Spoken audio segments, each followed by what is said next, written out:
Hello guys, मैं तुम सबके लिए लेकर आ चुका हूँ गाचीकोटा सीजन 1 का एपिसोड नंबर 8 और ये भी काफी ज्यादा मजेदार होने वाला है, तो इसे पूरा जरूर देखना।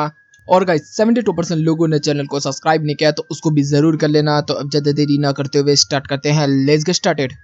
एपिसोड की शुरुआत में हम लोगों को देखने के लिए मिलता है कि रूडो जो तो वो बेंच पर बैठा होता है। तभी इसके पास इंजी आ जाता है और इंजी आके कहता है कि तू इतना उदास क्यों है। तो वो कहता है कि मेरी वजह से सपोर्टर्स को चोट लगी, मेरे दोस्तों को चोट लगी। तो वो कहता है कि इतना भी टेंशन लेने की ज़रूरत नहीं है, चल मेरे साथ चल, उसको देख के आते हैं थोड़ा सा। और जैसे ही वहाँ पर वो जाते हैं तो देखने के लिए क्या मिलता है कि जो सपोर्टर होता है वो बिल्कुल ठीक होता है। तो वो कहता है कि अबे तू ठीक कैसे है। तो कहता है कि मेरे को क्या हुआ, मैं तो कुछ नहीं, मेरे को छोटी मोटी चोट लगी थी। तो सारे लोग उसका यहाँ पे मजाक उड़ाना स्टार्ट कर देते हैं कि उसको लगता है कि ये मर गया है। तो वो कहता है कि नहीं देख, ये लड़की है ना, इसने मुझे बचाया है, ये हम लोगों को ये ख्याल रखती है और ये हमारी सबसे अच्छी हीलर है। और इसी के साथ हमारा दूसरा सपोर्टर भी होता है जो बॉय, वो भी कह रहा होता है कि बड़े भाई आप बिल्कुल ठीक हैं। तो वो भी उसकी तारीफ कर रहा होता है कि तुम दोनों ने बहुत अच्छा काम किया। और रूडो खास कर तो तेरा, तूने जाक्का के साथ मिलकर क्या मस्त फाइट किया, उस बंदे के साथ मजा ही आ गया। तो इधर से जो इंजी होता है वो कह रहा होता है कि हाँ तुम लोगों ने काफी अच्छा काम किया, चल मैं तुझे कुछ। तब तक हम देखने को मिलता है कि एक बंदा पीछे से आवाज मारता है कि तुम दोनों यहाँ पर हो। तो यहाँ पर बताया क्या जाता है कि ये है क्लीनर का बॉस और इसका नाम होता है कॉर्नर। काफी अच्छा नाम है इसका। और यहाँ पर यह कहता है कि मेरे को तेरे बारे में पता चला है कि तू एक ऊपर से आया हुआ बंदा स्प्राइट है और तू हमारे साथ इसलिए रहना चाहता है कि तुझे इन्फॉर्मेशन मिले। पहले तो मैं तुझे ये चीज़ों के बारे में नहीं बताता और नहीं तेरे को अपने इसके अंदर रखने देता, लेकिन तूने मेरे लोगों की जान बचाई और उनके लिए अपनी जान जोखिम में डाली। तो मैं तुझे स्वागत करता हूँ, चल आ मेरे रूम में, तेरे लिए कुछ कपड़े तैयार कर रखे हैं। इधर से फिर हम देखने मिलता है कि वो इन्फॉर्मेशन भी देता है कि जो नो मैंस लैंड एरिया है उसके अंदर एक लेडी है, वहाँ पर एक क्लीनर एक बार गलती से पहुंच गया था। तो उसने मुझे ये सब बताया है कि जो वो लेडी है वो कहती है कि वो आसमान से लोगों को गिरते हुए देखती है और कुछ लोग जो वो बच जाते हैं और वो वापस आसमान पर चढ़ जाते हैं, जिससे कि बहुत से लोग जो होते हैं ऊपर नीचे ट्रैवल करते हैं। तो जो कॉन्वर होता है वो पूछता है कि अच्छा तू बता रूडो, तू जाना चाहेगा वहाँ पर या नहीं। तो वो कहता है कि ना कहने का तो कोई सवाल ही नहीं पैदा होता। तो यहाँ पर हम देखते हैं कि इधर से इंजी भी आ जाता है। फिर इधर से सीन बदलता है, हम लोगों को देखने के लिए मिलता है कि जाक्का जो होता है वो किसी चीज़ को देख के काफ़ी ज़्यादा डर गया होता है, कुछ बड़ी सी चीज़ होती है। फिर बताया जाता है 6 घंटे पहले। इधर से हम देखते हैं रूडो जो होता है वो भाग के जा रहा होता है नोमैंस लैंड एरिया के अंदर, लेकिन जो हमारा बॉय होता है वो मना कर रहा होता है, पागल हो गया है कि। लेकिन वो रुक नहीं रहा होता। तभी एनजी यहाँ पर आ जाता है और वो कह रहा होता है कि बे तू पागल है क्या, बिना कुछ सोचे समझे जाने अपनी ताकत को करे, अपने वाइटल इंस्ट्रूमेंट को ठीक करे या अपने वाइटल इंस्ट्रूमेंट को समझे तू जा रहा है, मरना चाहता है क्या तू है। तो कहता है अरे मेरे को जाना तो है ही। तो कहता है कि ठीक है जाना है, वो समझ में आता है, लेकिन वहाँ अकेले जाना खतरनाक है, वहाँ मत जा। तो कहता है अबे तू भी तो जाता है वहाँ पर। तो कहता है कि हाँ मैं रिसर्च के लिए जाता हूँ बस, और किसी चीज़ के लिए नहीं, क्लियरेंस को रिसर्च भी करनी पड़ती है। तो वो कहता है कि अच्छा ऐसी बात है। तो कहता है कि हाँ चल अब मैं ज़्यादा नहीं बोलने वाला, अब तुझे मैं एक काम कह रहा हूँ वो कर ले, जा अपने कमरे में जा रेस्ट कर, क्योंकि तू काफ़ी दिनों से काम कर रहा है और तेरे को काफ़ी ज़्यादा थकावट भी हो चुकी है, तो जा अपने कमरे में सो जा। और जैसे ही वो सोता है तो वो कह रहा होता है कि यार मैं तो वैसे भी नहीं सो पाता, ये इसने क्यों कहा मुझे ये। तभी हम देखते हैं कि यहाँ पर डियो आ जाती है और वो कह रही होती है कि अरे तू क्या कर रहा है। तो कहता है कि आराम। अब कहता है कि चलना छोड़ना, मैं तुझे पूरा क्लीनर घुमाती हूँ। तो यहाँ पर हम देखने मिलता है कि वो जिम, डाइनिंग हॉटल और बाथरूम सारी जगह घुमाते हैं, जिसके अंदर वो लोग घूम रहे होते और कह रहे होते कि काफ़ी अच्छी जगह है। तो कहते कि वैसे ऊपर क्या करते थे तुम लोग। कहते कुछ नहीं, मैं तो बस छोटा मोटा काम करता था और दूध ब्रेड खा के सो जाता था। तो कहते कि कभी तूने मिठाई खाई है। कहते मिठाई नहीं, वो तो सब अमीर लोग खाते थे। तो कहते कि तेरे लिए लेके आए हम लोग। और हमें देखने को मिलता है कि वो पहली बार मिठाई को यहाँ पर अपनी आंखों से देखता है।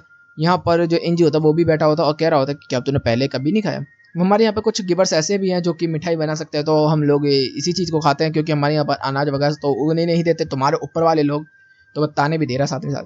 तो इधर से रूडो कहता है कि क्या मैं खा लूँ। तो कहते हैं कि हाँ हाँ खा के देख, और ज़्यादा मत खाइए वरना तुझे लत लग जाएगी, ड्रग से भी ज़्यादा खतरनाक है ये चीज़। और जैसे ही वो एक को खाता है तो वो पागल हो जाता है और वो कहते हैं कि अब तो मैं खाऊंगा। अब वो खाना स्टार्ट कर देता है, धाड़ धाड़ धाड़ धाड़ तो भाई लगातार लगातार भरे भरे जा रहा है, मुंह में भरे भरे जा रहा है। और यहाँ पे इंजी कुछ बंदे के साथ खेल रहा होता है, तभी वहाँ पर एक बंदा आ जाता है मुंह में निप्पल डाले हुए। और वो आते ही रूडो की तरफ हाथ बढ़ा देता है। तो रूडो कहता है कि क्या इसको मिठाई चाहिए। तो वो एक लॉलीपॉप होती है, वो उसको कहता है ठीक है मैं दे देता हूँ, और इसको एक लॉलीपॉप दे देता है। तो वो बच्चा लॉलीपॉप मुंह में डाल के दोबारा हाथ बढ़ा देता है। तो कहता है कितना लालची है। तभी दूसरा बंदा कहता है अरे छोड़ कोई बात नहीं। फिर 6 घंटे बाद की कहानी दोबारा वहीं पर आती है जहाँ पर जाक्का मिला था। जाक्का देखने के लिए मिलता है कि वहाँ से कुछ चीज़ होती है वो निकल के आ रही होती है बड़ी तेजी से, उसको समझ में नहीं आ रहा होता कि क्या है। और हमें पता क्या चलता है कि वो रूडो होता है, वो खा खा के मोटा हो चुका होता है। तभी जाक्का कहता है चल ट्रेनिंग के लिए। सीन चेंज होता है, हम लोगों को देखने के लिए मिलता है। अब इसकी ट्रेनिंग की जा रही होती है जिसके अंदर रूडो को कहा जा रहा होता है कि अपने ग्लव्स का इस्तेमाल करके जो चीज़ें तूने पकड़ी हुई है उसे वाइट इंस्ट्रूमेंट में बदल दे। लेकिन यहाँ पर रूडो जो होता है वो करने की कोशिश करता है लेकिन वो कर नहीं पा रहा होता। इसी वजह से रियो और एनजी जो होता है उसका मजाक उड़ाना स्टार्ट कर देते हैं कि अरे हमें तो लगा था कि तेरी ट्रेनिंग पर ध्यान देना होगा, अब तो तेरी डाइट पर ध्यान देना होगा, बेवकूफ कहीं के, मोटे कहीं के। ऐसे ऐसे उसको चिढ़ाना स्टार्ट कर देते हैं और मजे लेना स्टार्ट कर देते हैं। लेकिन तभी जो जाक्का होता है वो कहता है कि रूडो, तुझे चीज़ें जमा करना और टूटी हुई चीज़ों को ठीक करना पसंद है ना? तो वो कहता है कि हाँ। तो वो कहता है कि 1 मिनट, और वो कुछ कूड़ा कबाड़ा उठा के यहाँ पर लेकर आ जाता है और कहता है कि जो भी तुझे पसंद आ रहा है उसको उठा ले। और जैसे ही जो उठाता है तो वो कहता है कि अब वो वाइटल इंस्ट्रूमेंट बना, और उसको वाइटल इंस्ट्रूमेंट बना देता है वो। इधर से एनजी भी जो होता है वो काफ़ी इंप्रेस हो जाता है और जाक्का को बोल रहा होता है कि तू तो कमाल है। तो वो कहता है कि देख, कोई नेचुरल टैलेंट हो या नॉर्मल टैलेंट हो, मेरे सामने कुछ नहीं टिक सकता। तो वो कह रहा होता है कि देख सुन, तेरा वाइटल इंस्ट्रूमेंट इसलिए बन गया क्योंकि तुझे टूटी हुई चीज़ों से मोहब्बत है। चल अब देखते हैं कि तू कितने बना सकता है। और वो फिर 1 बनाता है, 2 बनाता है, 3 बनाता है। जैसे ही 3 बनाता है सब लोग शॉक्ड होते हैं, लेकिन तभी उसकी नाक में से खून आता है और रूडो नीचे गिर जाता है। सब लोग कह रहे होते हैं कि अबे क्या हो गया इसको। तो यहाँ पर जो जाक्का होता है वो कह रहा होता है कि वो जब भी इस्तेमाल करता है ज़्यादा तो वो ऐसा ही करता है। तो इधर से एनजी जो होता है वो कह रहा होता है कि हाँ, हो सकता है कि इसका वाइटल इंस्ट्रूमेंट है जो इसका ग्लव्स है वो काफ़ी पावरफुल हो, लेकिन इसकी बॉडी उतनी केपेबल नहीं है, इसकी क्वालिटी उतनी अच्छी नहीं है। तो यहाँ पर जो रूडो होता है वो कह रहा होता है कि क्वालिटी का मतलब क्या है तुम्हारा? तो कहता है कि सुनो, जब भी हम किसी चीज़ से बहुत ज़्यादा लंबे समय तक उसको इस्तेमाल करते हैं और उसके साथ रहते हैं तो उसको बोलते हैं क्वालिटी। तो इस तरीके से वो क्वालिटी बनती है। तो कहते हैं कि अच्छा ऐसी बात है। फिर रूडो कह रहा होता है कि अच्छा, मैं कॉन्शियस खो गया था तो क्या ये चीज़ें टूट गई? तो कहते हैं कि नहीं, टूटी तो नहीं। तो कहते हैं कि कुछ चीज़ें टूटती हैं, कुछ नहीं टूटती, ऐसा क्या, कोई टाइम है क्या इसका? तो भी रियो कहते कि नहीं, मुझे नहीं लगता ऐसा है। मुझे लगता है कि तू टूटी हुई चीज़ों को उनकी पोटेंशियल पे इस्तेमाल कर देता है, जिसकी वजह से जो उनका मकसद होता है, जिस चीज़ के लिए वो बनी है, उसको पूरा करने के बाद वो ख़त्म हो जाती हैं। तो इधर से जाक्का कहता है कि हाँ, जिस तरीके से सपोर्टर ने भी बोला था कि उसका काम था तालिस्मे का हम लोगों की रक्षा करना, और जब तू बिल्कुल रक्षे में आ गया, तुझे कोई डर नहीं रहा, तो वो मिट्टी हो गया। तो वो कहता है कि हाँ, मुझे भी यही लगता है। तो कहते हैं कि हाँ ठीक है, ये इसी चीज़ को होगा शायद। तो सारे लोग एग्री कर जाते हैं। तो फिर कहते हैं कि अच्छा वैसे ये बता, तेरे इसका नाम क्या है ग्लव्स का? तो कहते हैं क्या नाम भी होते हैं इन चीज़ों के? तो कहते हैं कि हाँ, हम लोग तो अपने नाम रखते हैं। और फिर हमें देखने मिलता है कि उन लोगों ने नाम रखे होते हैं, किसी ने अम्ब्रेला रखा होता है, किसी ने गन रखा होता है, किसी ने लेंस इफेक्ट रखा होता है। तो वो कहता है कि ठीक है, मैं भी इसका नाम सोचूंगा। इधर से सीन बदलता है, हम लोगों को देखने के लिए मिलता है कि जो हमारी टीम है राइडर्स की, वहाँ पर उनका बॉस बैठा होता है। वो कह रहा होता है कि अब आएगा मजा, लेकिन तभी हमें देखने मिलता है पीछे से गब्बर आ जाता है और उसके साथ वो लड़की भी आ जाती है। इसके अंदर वो कह रहे होते हैं कि मास्टर, हमें वो बंदा मिल गया है जिसको आपको तलाश थी, और एक और बात, वो सीरीज़ का भी मेंबर है।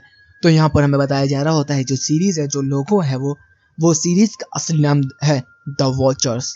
मतलब ये कोई एक ब्लड लाइन लग रही है मुझे, या फिर कोई एक टीम लग रही है जो कि इससे एसोसिएट है।